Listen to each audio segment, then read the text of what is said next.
anaty fanginana no nihirako anao ireo hirahira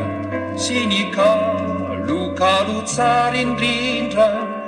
tao anaty fanginana no natsapako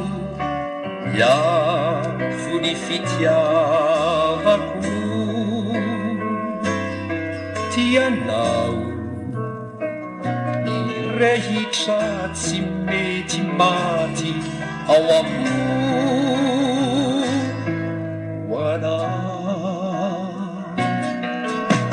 toy ny sambokely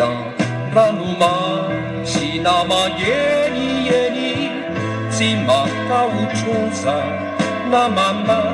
sao dia overyeny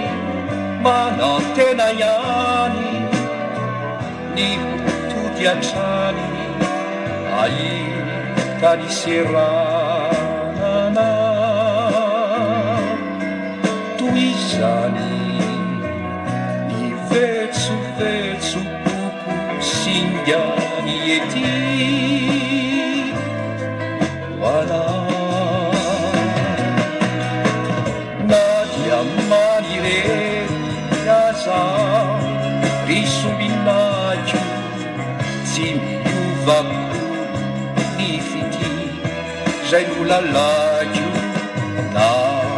hoaliana na hoe izany eny tiana